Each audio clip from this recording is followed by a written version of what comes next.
Hey everyone, Pugs here with two new reviews for y'all. Today I'm covering Feral Friends and Don't Wake Patrick, and with these two episodes we reached the end of Season 10. I know, that was fast, wasn't it? I suppose I did say this season would be quick with it being as short as it is, but still, can't believe we're already here at the end.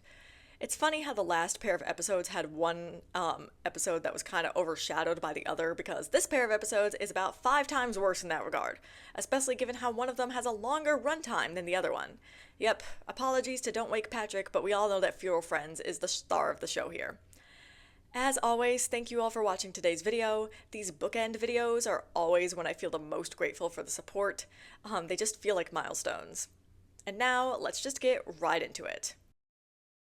I don't think I'll be stepping on anyone's toes if I were to say that Feral Friends is probably the second most famous and beloved episode of Season 10, right behind Mimic Madness. That episode, of course, was an institution, an episode that in many ways reignited this show's reputation. But let's not sleep on Feral Friends either. This is a very popular episode in its own right, and for good reason. Much like Mimic Madness, this episode really draws me in by including many of the show's characters. In fact, this episode is arguably even better when it comes to this because it includes even more characters. This episode is the epitome of the ensemble cast.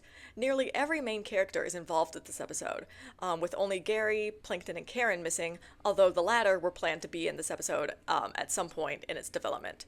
And outside of that, we also get some secondary character action in this episode too, with Larry being here as well. Even Patchy and Potty are in this episode, and we haven't seen them in a hot second. Even the damn French narrator is here, which is the beginning of him being a real physical character in the show rather than a disembodied voice, outside of that one gag and no free rides. The next part of this episode that I love is that it's a Sandy episode. As in, Sandy is our focal character of the episode, and y'all already know I love that to pieces. Especially when we get to see her save the day. But I also love that since this episode is an ensemble cast, we get to see a little bit of Sandy actually having a relationship with other Bikini Bottomites outside of SpongeBob and Patrick. I mean, the episode begins with Sandy having a birthday party, and SpongeBob, Larry, Patrick, Pearl, Squidward, Mr. Krabs, and Mrs. Puff are there. So that goes to show that she must have some sort of friendly relationship with all of these people, which I would definitely love to see more of. And also, there's the reveal later in the episode of Sandy being friends with the French narrator, which is super cool, and it makes sense if this French narrator is some guy studying the ocean too, just like Sandy. I guess I'll go ahead and jump into the plot now. So like I said, this episode begins with Sandy having a birthday party in Jellyfish Fields with her friends. Very cute, very wholesome. Thanks to Patchy and Potty's opening scene, we know that something strange is going to happen, something that only happens every 100 years. And it turns out that something is a glowing green moon suddenly floating out of a volcano. Everyone around Sandy is entranced by this green moon, and its light turns all of them into realistic sea creatures. In other words, feral friends. But I'll be here all night. Nah, but seriously, with Sandy being a land critter and thus unaffected by what we learn is Neptune's moon, she's the only non-feral one left, meaning that it's up to her to save everyone. And let me just say that she plays this role very, very well. Thanks to Sandy's friendship with the French narrator, she and we learn that the effects of Neptune's moon last for about 2 hours. So Sandy has to keep her friends from eating each other until then, since, of course, many of these guys are predator and prey. And despite Sandy's best efforts, Squidward ends up getting feralified too, which makes him quite dangerous given that giant octopuses are, well, good at what they do. It's amusing to watch Sandy interact with the newly realistic sea creatures of Bikini Bottom, and eventually she gets back to her tree dome, where she puts her friends, the small ones anyway, into a little aquarium where we get a brief spoof of a nature documentary here. Okay, well, you guys all just heard that asshole driving around with a loud car. Anyway, this reminds me, one thing I love about Feral Friends is that it calls back to the show's roots. Honestly, it just feels like a tribute. I'm sure, given that most people watching this video are likely a step above just a casual fan, that we all know the story behind SpongeBob SquarePants' creation, Steven Hillenburg's previous profession, and the inner tidal zone.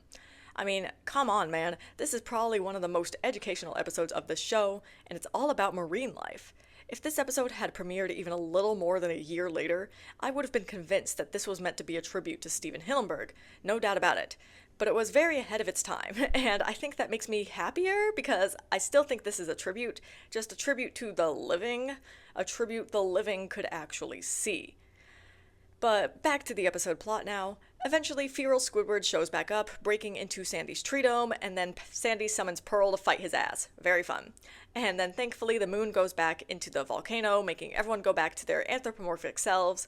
Also, Squidward goes back to being in that same position we saw him in last episode, so that's fun.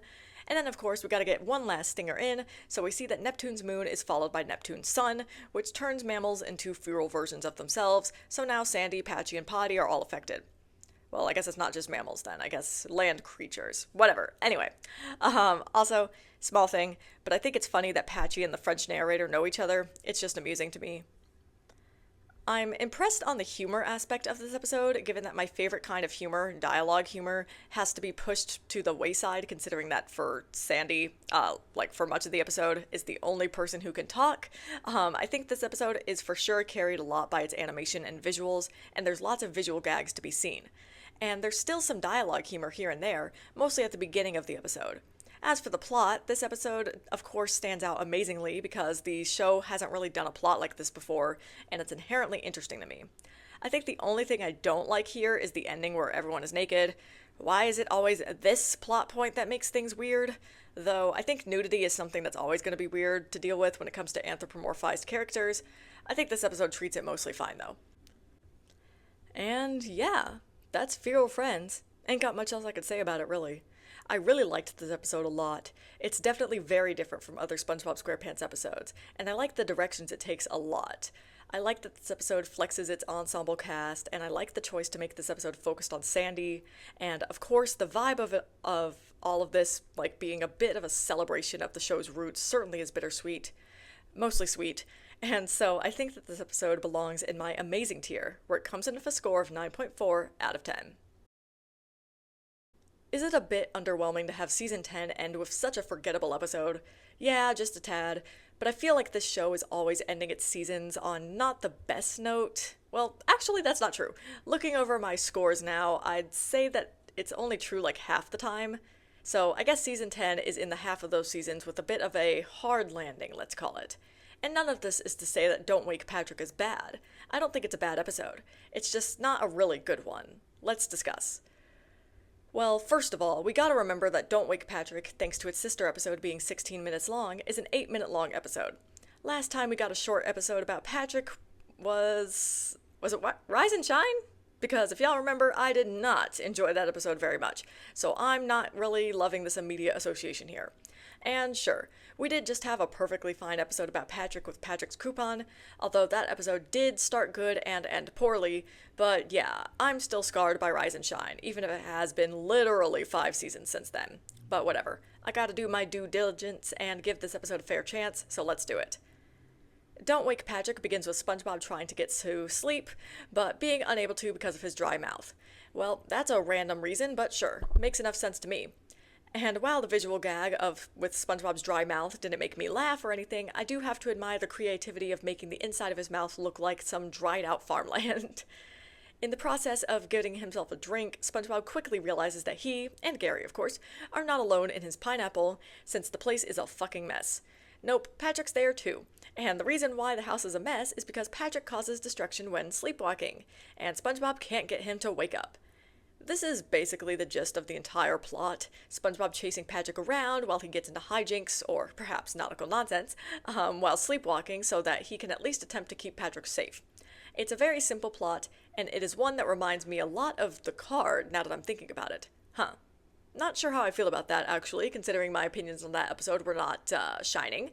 So that's 2 episodes that I didn't really like, now that this episode is reminding me of. I wonder if that's an omen of some kind.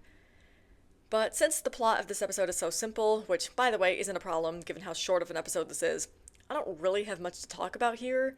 I suppose I'll go ahead and discuss the execution here, in that, probably unsurprisingly, this episode doesn't make me laugh very much.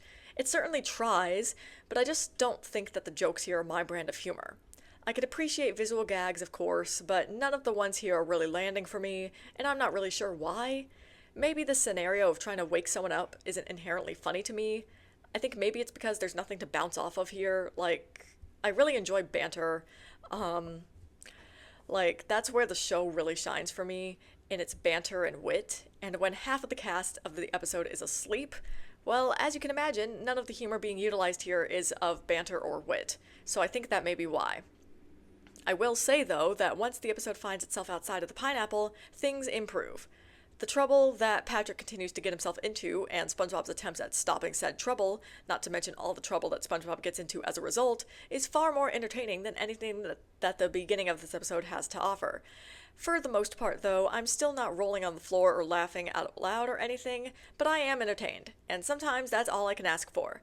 And so I'll be placing this episode in my good tier, where it comes in a score of 7.2 out of 10. As always, I'll be ending this video with some closing thoughts of mine. Well, I mean, we made it! Made it to the end of Season 10, which, like I said, is just so freaking weird. Like, it really feels like I only just got started. Let me say that this definitely makes making the season overview weird, to say the least. I kind of wonder how short that video is going to be compared to others. Well, anyway, that video will probably come out next week. Probably. Shit's been busy, so we'll see about that. I feel like I was really reaching a flow state when writing the script for Feral Friends, and then I got pulled away, and so it was hard to get back to that space. So hopefully that review is still coherent. I don't know, the lack of brain power is really starting to affect me now. I guess that's a sign that it's time to go ahead and wrap things up here, which means that the next time I see y'all, it'll be during the season discussion of Season 10. See y'all there.